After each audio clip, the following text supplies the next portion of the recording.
आज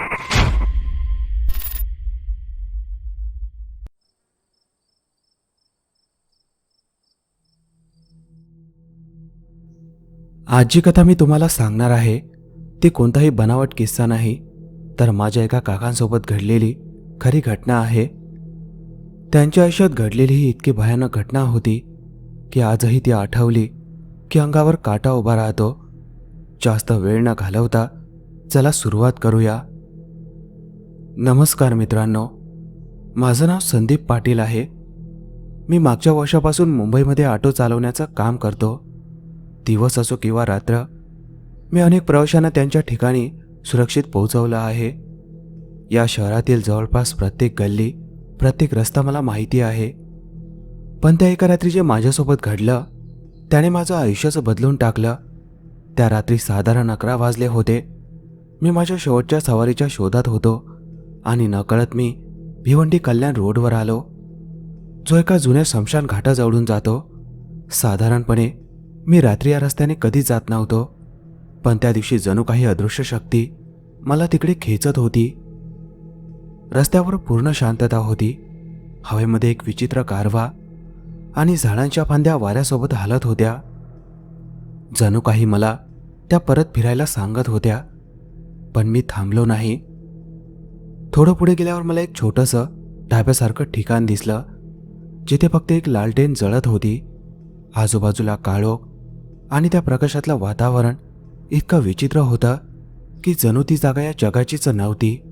मी विचार केला, थोडी चहा घेऊ, आणि ऑटो बाजूला लावून खाली उतरलो. पण जमिनीवर पाय ठेवताच मला एक थंड अजब जाणीव झाली. तेवढ्यात माझं लक्ष एका वृद्ध माणसाकडे गेलं. तो रस्त्याच्या कडेला तुटलेल्या खुर्चीवर बसला होता आणि सतत रस्त्याकडे पाहत होता, जणू कोणाची वाट बघत होता. त्याचे डोळे इतके खोल होते की मला असं वाटलं तो माझ्या आतपर्यंत पाहतोय. मी त्याच्या जवळ जाऊन विचारलं, काका, तुम्ही एवढ्या रात्री इथे काय करताय?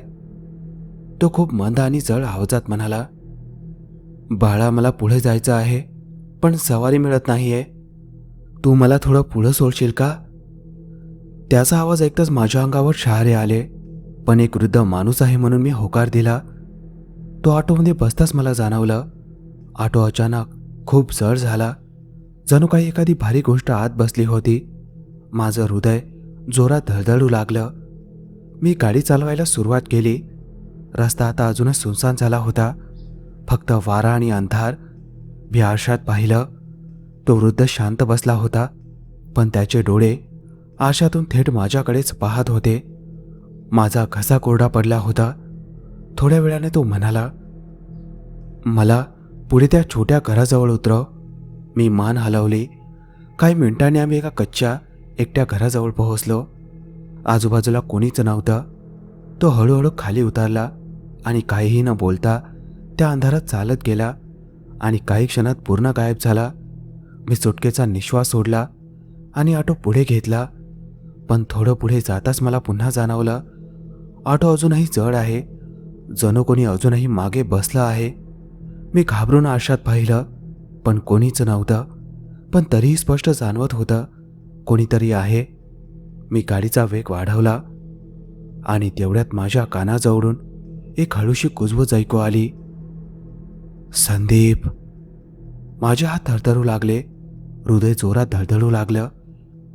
मी कसाबसा त्या रस्त्याबाहेर पडलो आणि थेट घरी गेलो. त्या रात्री मला झोपच लागली नाही. वारंवार असं वाटत होतं कोणीतरी माझ्या जवळ आहे आणि मला पाहत आहे. दुसऱ्या दिवशी मी ठरवलं की या सगळ्याचा शोध घ्यायचाच. मी माझ्या मित्राकडे गेलो. त्याचं नाव होतं गणेश शिंदे. तोही अनेक वर्षापासून ऑटो चालवत होता. मी त्याला सगळी गोष्ट सांगितली. सुरुवातीला तो हसला, पण माझ्या चेहऱ्यावरची भीती पाहून तो गंभीर झाला आणि म्हणाला, जर खरंच असं काही असेल तर आपण तिथे जाऊन पाहूया. संध्याकाळी आम्ही दोघे पुन्हा त्या रस्त्यावर गेलो. पण यावेळी सगळं अगदी सामान्य होतं. ढाबा उघडा होता. लोक बसले होते. जणू काही काल काहीच घडलं नव्हतं. आम्ही ढाबेवाल्याकडे गेलो आणि मी विचारलं, काल रात्री ते एक वृद्ध माणूस बसला होता का? तो कोण होता? ढाबेवाला काही क्षण शांत राहिला आणि मग म्हणाला, इथे रोज खूप लोक येतात जातात. ढाब्यावाल्याने माझ्याकडे पाहा शांतपणे उत्तर दिलं, मला माहिती नाही तू कोणाबद्दल बोलतोयस, पण त्याच्या डोळ्यात एक विचित्र भीती स्पष्ट दिसत होती. जणू तो काहीतरी लपवत होता. मी पुन्हा त्याला समजावून सांगण्याचा प्रयत्न केला. तोच म्हातारा ज्याला मी काल माझ्या ऑटोमध्ये बसून पुढे सोडलं, पण त्याने ठामपणे नकार दिला. काल रात्री इथे कोणीच नव्हतं. हे ऐकताच माझ्या पायाखालची जमीनच सरकली, कारण मला स्पष्ट आठवत होतं की मी त्याला इथूनच बसवलं होतं. गणेशही आता घाबरायला लागला होता. तो म्हणाला, चल संदीप, इथून निघूया. पण माझ्या मनात आता आणखी प्रश्न निर्माण झाले होते. मी ठरवलं, जिथे मी त्या म्हाताऱ्याला उतरवलं होतं तिथे जायचंच. आम्ही पुन्हा ऑटोमध्ये बसलो आणि पुढे निघालो. जसे जसे आम्ही पुढे जात होतो तसतशी माझी भीती वाढत होती. तेच झाड, तोच सुनसान रस्ता आणि तेच विचित्र वातावरण. काही वेळातच आम्ही त्या जागी पोहोचलो जिथे मला काल ते कच्चं घर दिसलं होतं. पण आज तिथे काहीच नव्हतं. ना घर, ना कोणतीही खून, फक्त मोकळी जमीन आणि काही सुकलेली झाडं. जणू तिथे कधी काही होतच नव्हतं. हे पाहून माझ्या अंगावर काटा आला. मी काही क्षण तिथेच थिजून उभा राहिलो. गणेशही पूर्णपणे घाबरला. तो म्हणाला, ही जागा बरोबर नाही, चल लगेच निघूया. पण मी अजूनही त्या बदलणाऱ्या वास्तवाचा अर्थ लावण्याचा प्रयत्न करत होतो. तेवढ्यात मला पुन्हा तीच थंड हवा जाणवली आणि माझ्या कानात पुन्हा तीच कुजबूज ऐकू आली, संदीप. यावेळी गणेशनेही ती ऐकली. त्याचा चेहरा फटकन पांढरा पडला. त्याने माझा हात घट्ट पकडला. संदीप, इथे काहीतरी बरोबर नाही, चल पळूया. आम्ही दोघं पटकन ऑटोमध्ये बसलो आणि तिथून निघायला लागलो. पण जसं मी ऑटो सुरू केला तसं पुन्हा तोच जळपणा जाणवला. जणू कोणीतरी मागे बसलं होतं. यावेळी गणेशलाही ते जाणवलं. तो थरथरत म्हणाला, तुझ्या ऑटोमध्ये कोणी बसलंय का? मी थरथरत्या आवाजात म्हणालो, नाही, पण मलाही तसंच वाटतंय. आमची भीती टोकाला पोहोचली होती. आम्ही मागे न पाहता तिथून वेगात पळून जाण्याचा निर्णय घेतला. पण आम्हाला माहीत नव्हतं की हे भय इथे संपणार नव्हतं. खरी भीती तर आता सुरू होणार होती. त्या जागेवरून निघाल्यावरही आमची भीती कमी झाली नाही, उलट ती वाढतच गेली. कारण आता स्पष्ट झालं होतं की हे सगळं खोटं नव्हतं, तर काहीतरी खरोखरच भयानक होतं, जे आता माझ्या मागे लागलं होतं आणि आता गणेशलाही त्याच्या जाळ्यात ओढत होतं. आम्ही वेगात ऑटो चालवत शहरात आलो. जसं शहराची लाईट दिसायला लागली तसं थोडं बरं वाटलं. पण मनातली भीती अजूनही तशीच होती. गणेश वारंवार मागे वळून पाहत होता. थोड्या वेळाने तो हळू आवाजात म्हणाला, संदीप, अजूनही वाटतंय आपल्या मागे कोणी बसलंय. हे ऐकून माझ्या अंगावर काटा आला, कारण मला देखील तसंच वाटत होतं. मी स्वतःला सावरत म्हणालो, कदाचित हा आपला भ्रम असेल. पण खरं सांगायचं तर मलाच त्यावर विश्वास नव्हता. कसेबसे आम्ही घरी पोहोचलो. पण त्या रात्रीनंतर सगळं बदललं.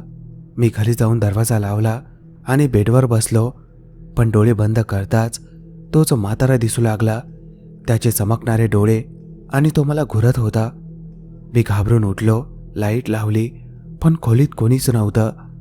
तरीही स्पष्ट जाणवत होतं कोणीतरी अगदी माझ्या जवळ आहे. त्या रात्री मला अजिबात झोप लागली नाही. सकाळी मी गणेशला फोन केला.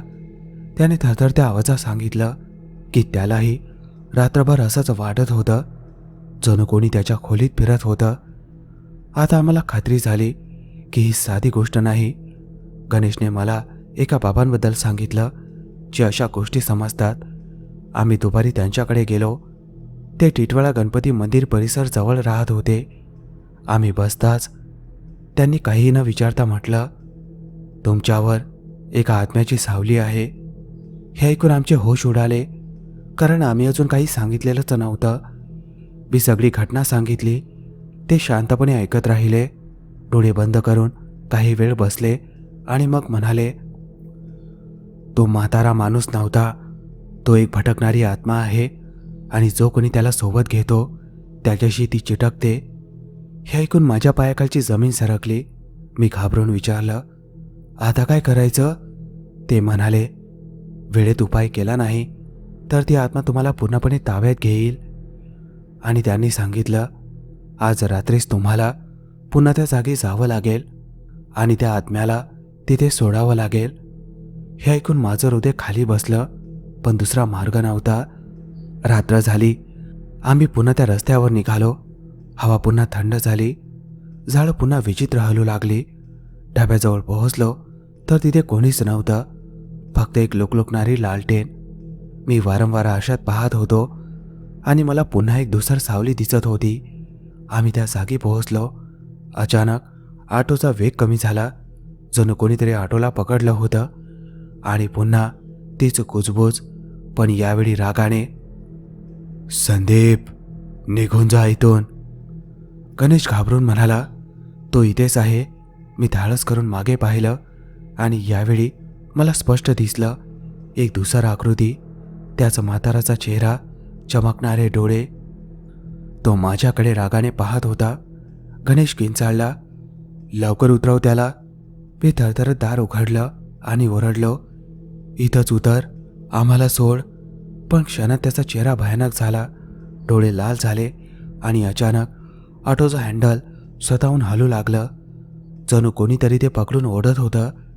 तेवढ्यात मला बाबांनी सांगितलेलं आठवलं, घाबरायचं नाही आणि पूर्ण विश्वासाने त्याला तिथे सोडायचं.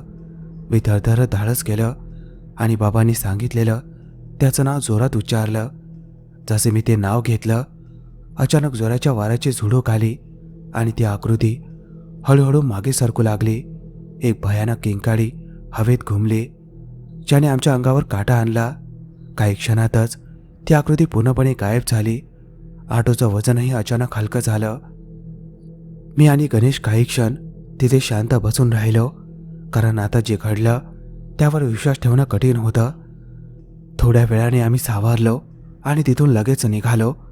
पण आम्हाला अजून माहिती नव्हतं की हा शेवट नव्हता. खरी भीती अजून बाकी होती. आम्ही वेगात त्या रस्त्यावरून बाहेर पडलो, पण माझ्या मनात अजूनही एक विचित्र बेचैनी होती. जणू काहीतरी अजून संपलेलं नव्हतं. गणेश सतत मागे पाहण्याचा प्रयत्न करत होता, पण यावेळी मी त्याला थांबवलं. मागे पाहू नकोस. काही वेळात आम्ही शहराच्या लाईटजवळ पोहोचलो. थोडं बरं वाटलं, पण अचानक माझ्या शरीरात पुन्हा एक थंड लहर पसरली. मी लगेच आरशात पाहिलं, पण यावेळी काहीच नव्हतं. तरीही माझं हृदय जोरात धडधडत होतं. आम्ही घरी पोहोचलो, पण त्या रात्री सगळं पुन्हा सुरू झालं. मी खोलीत गेलो, दरवाजा बंद केला आणि अचानक मला जाणवलं कोणीतरी माझ्या मागे उभं आहे. मी वळून पाहिलं, कोणीच नव्हतं, पण खोलीत अचानक थंडी वाढली होती. तेवढ्यात खिडकी आपोआप उघडली. जोराचा वारा आत आला आणि तीच कुजबूज, पण यावेळी रागाने, माझं नाव. मी पूर्णपणे घाबरलो आणि अचानक भिंतीवर एक सावली दिसू लागली. ती सावली हळूहळू त्या म्हाताऱ्या माणसाच्या रूपात बदलली. हे पाहून माझा जीव घाबरून गेला, कारण याचा अर्थ स्पष्ट होता, तो अजूनही माझ्या मागे होता. तेवढ्यात गणेशचा फोन आला. तो घाबरलेल्या आवाजात म्हणाला, संदीप, माझ्याकडेही तेच चाललंय. आता आम्हाला खात्री झाली, आपण अजूनही त्याच्या तावडीत आहोत.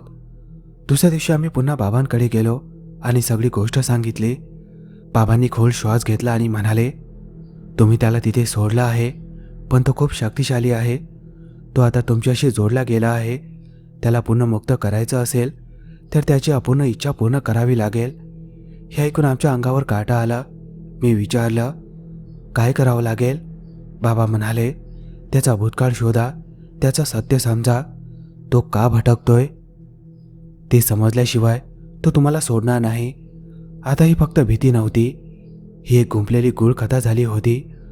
दुसऱ्या दिवशी मी आणि गणेश त्या परिसरातल्या एका गावात गेलो.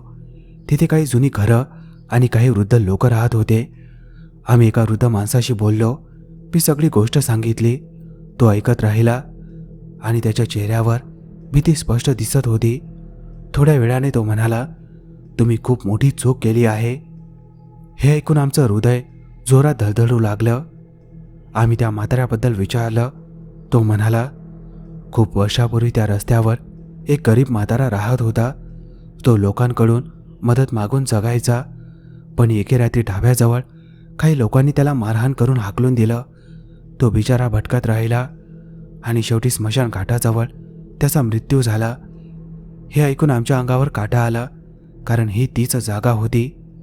मी थरथरत विचारलं, त्याची अधुरी इच्छा काय होती? वृद्ध माणूस हळू आवाजात म्हणाला, तो नेहमी एकच म्हणायचा, मला माझ्या घरी जायचं आहे. पण त्याचं कुठलंच घर नव्हतं आणि वाट पाहत तो मरून गेला.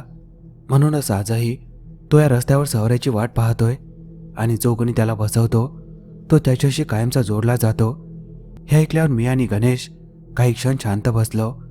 आता आम्हाला स्पष्ट समजलं होतं आपल्याला काय करायचं आहे. पण हे सोपं काम नव्हतं, कारण आपल्याला त्या आत्म्याला त्याच्या घरापर्यंत पोचवायचं होतं आणि कदाचित ते घर या जगात अस्तित्वातच नव्हतं. परत येताना आम्ही दोघेही विचार करत होतो. तेवढ्यात मला एक गोष्ट आठवली. त्या रात्री तो म्हातारा म्हणाला होता, मला त्या छोट्या घराजवळ उतरव. मी लगेच गणेशला सांगितलं आणि आम्ही ठरवलं आज रात्री पुन्हा जाऊ आणि यावेळी त्याला त्याच्या घरापर्यंत पोहोचवू. संध्याकाळ झाली. भीती मनात घर करू लागली होती, पण आता मागे फिरण्याचा प्रश्नच नव्हता. आम्ही पुन्हा त्या रस्त्यावर निघालो. रस्ता यावेळी अजूनच भयानक वाटत होता. हवा शांत, जणू काहीतरी मोठं घडणार होतं. ढाब्याजवळ पोहोचलो. यावेळी तिथे कोणीच नव्हतं. आम्ही पुढे जाऊ लागलो आणि अचानक ऑटो पुन्हा जड झाला आणि मागे न पाहताही ओळखलं. तो पुन्हा आला होता. माझे हात थरथरू लागले, पण यावेळी मी स्वतःला सावरलं. गणेश हळू आवाजात म्हणाला, संदीप, आता काय? मी म्हणालो, आज आपण त्याला त्याच्या घरी पोहोचवणार. आणि मी हळूहळू ऑटो पुढे चालू लागलो. रस्ता पूर्ण सुनसान, हवा बर्फासारखी थंड. थोड्या वेळाने तिचं जागा दिसू लागली, पण यावेळी काहीतरी वेगळं होतं. दूर अंधारात एक धुसर घरासारखी आकृती दिसत होती. जसं आम्ही जवळ गेलो ती आकृती स्पष्ट होत गेली. एक छोटंसं कच्चं घर. गणेश घाबरून म्हणाला, तुला दिसतंय का? मी मान हलवली. हो, हेच त्याचं घर आहे. मी ऑटो त्या घराजवळ थांबवला. अचानक हवा पूर्ण गोठली. वेळ जणू थांबला. माझ्या कानाजवळ आवाज आला, बाळा, इथे मला उतरव. यावेळी आवाजात राग नव्हता, फक्त थकवा आणि वेदना होती. मी थरथरत म्हणालो, बाबा, तुमचं घर आलं. आणि ऑटोचा दरवाजा आपोआप उघडला. मला जाणवलं कोणीतरी हळूहळू खाली उतरलं. मी पाहिलं तो म्हातारा त्या घरासमोर उभा होता, पण यावेळी तो भयानक नव्हता. त्याच्या चेहऱ्यावर शांतता होती. तो माझ्याकडे पाहत होता, जणू आभार मानत होता.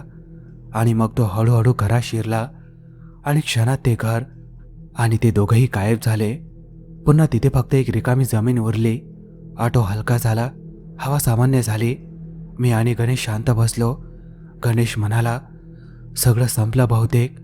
मी काहीच बोललो नाही, पण आतून मला थोडी शंका अजूनही होती. आम्ही शहराकडे परतलो.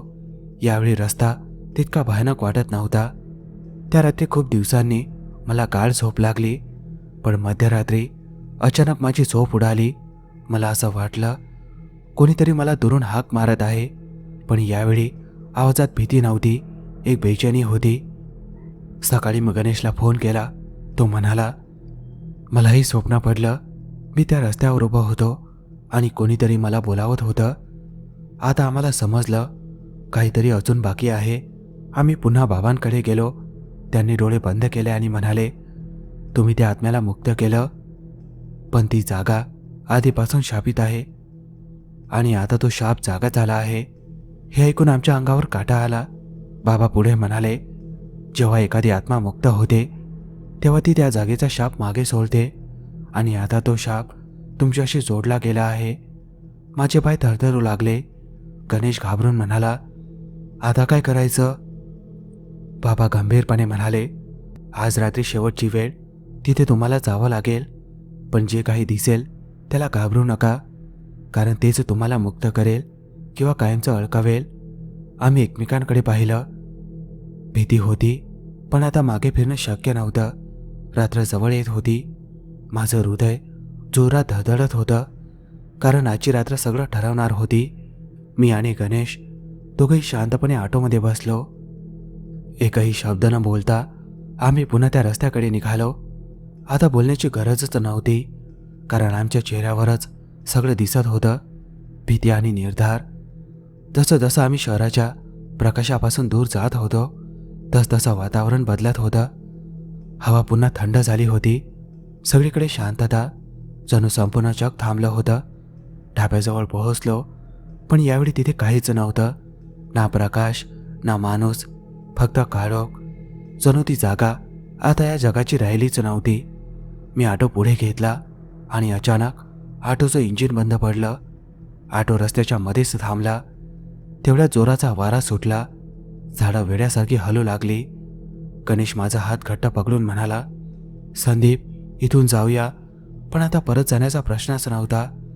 मी खाली उतरलो. जमिनीवर पाय ठेवताच जणू बरभार उभा आहे असं वाटलं. आणि अचानक एक भयानक किंकाळी. मी घाबरून आजूबाजूला पाहिलं आणि अंधारातून एक एक करून सावल्या दिसू लागल्या. त्या हळूहळू आमच्याकडे येत होत्या. त्यांच्या चेहऱ्यावर काहीच नव्हतं, ना भावना, ना जीव. गणेशही खाली उतरला. तो पूर्णपणे थरथरत होता. आम्हाला समजलं, हीच ती शक्ती आहे. अचानक त्या सावल्यांमधून एक प्रचंड भयानक आकृती पुढे आली. तिचे डोळे जणू अग्नीप्रमाणे जळत होते. ती जोरात किंचाळली. संपूर्ण वातावरण हादरलं. आम्ही मागे सरकू लागलो. पण तेवढ्यात मला बाबांचे शब्द आठवले. मी स्वतःला सावरलं आणि जोरात म्हणालो, आम्ही इथे घाबरायला आलो नाही, हा शाप संपवायला आलो आहोत. क्षणभर ती आकृती थांबली. तिची नजर माझ्या डोळ्यात खिळली. मला वाटलं ती आता माझ्या हात डोकावतंय. पण मी मागे हटलो नाही. एक पाऊल पुढे टाकलं आणि ओरडलो, आज तुझा शेवट आहे. अचानक त्या सगळ्या सावल्या आमच्याकडे झेपावल्या. हवा इतकी जोरात वाहू लागली की उभं राहणंही कठीण झालं. पण आम्ही तिथेच उभे राहिलो. तेवढ्यात माझ्या कानात एक आवाज आला, तोच म्हातारा, पण यावेळी शांत आणि ताकदवान. घाबरू नकोस, मी तुझ्या सोबत आहे. आणि त्या क्षणी माझ्यात एक वेगळीच शक्ती आली. मी पूर्ण ताकदीने त्या आकृतीकडे पुढे गेलो आणि अचानक एक तेजस्वी प्रकाश सगळीकडे पसरला. ती आकृती जोरात किंचाळली आणि एक एक करून सगळ्या सावल्या नाहीशा होऊ लागल्या. काही क्षणात सगळं शांत झालं. पूर्ण सन्नाटा. मी आणि गणेश तिथेच उभे होतो. आम्हाला समजत नव्हतं आताच काय घडलं. थोड्या वेळाने मी आजूबाजूला पाहिलं. सगळं सामान्य होतं, ना सावल्या ना ती आकृती. गणेश हळू आवाजात म्हणाला, संदीप, संपलं सगळं. मी खोल श्वास घेतला आणि मान हलवली. तेवढ्यात माझ्या कानात पुन्हा आवाज आला, पण यावेळी शांत आणि कृतज्ञ. धन्यवाद बाळा, तू मला नाही तर या जागेलाही मुक्त केलास. ह्या ऐकताच माझ्या मनात एक शांतता पसरली. जणू इतक्या दिवसाचं ओझं उतरलं. मी आकाशाकडे पाहिलं. चांदणं स्वच्छ होतं, हवा थंड होती. पण यावेळी भीती नव्हती, फक्त सुकून होता. आम्ही ऑटोमध्ये बसलो आणि यावेळी ऑटो पूर्ण हलका होता. आम्ही शहराकडे निघालो आणि यावेळी तो रस्ता अजिबात भयानक वाटत नव्हता. घरी जाऊन मी शांत झोपलो. सगळं संपलं होतं. दुसऱ्या दिवशी आम्ही पुन्हा त्या रस्त्यावर गेलो. सगळं सामान्य होतं. ढाबा सुरू होता. लोक बसले होते. जणू काही घडलंच नव्हतं. ढाबेवाल्याने फक्त हसून म्हटलं, आता सगळं ठीक आहे. मी काही बोललो नाही, कारण मला सगळं समजलं होतं. त्या दिवसानंतर मी पुन्हा ऑटो चालवायला सुरुवात केली. पण मी आधीसारखा राहिलो नव्हतो. आता मी प्रत्येक प्रवाशाला जबाबदारी समजतो, कारण कोण कोणत्या रूपात भेटेल सांगता येत नाही. आज अनेक वर्ष झाली, पण अजूनही त्या रस्त्यावरून जाताना हलकी भीती वाटते. पण त्याचवेळी एक अभिमानही वाटतो, कारण मी एका भटकलेल्या आत्म्याला त्याच्या ठिकाणी पोहोचवलं.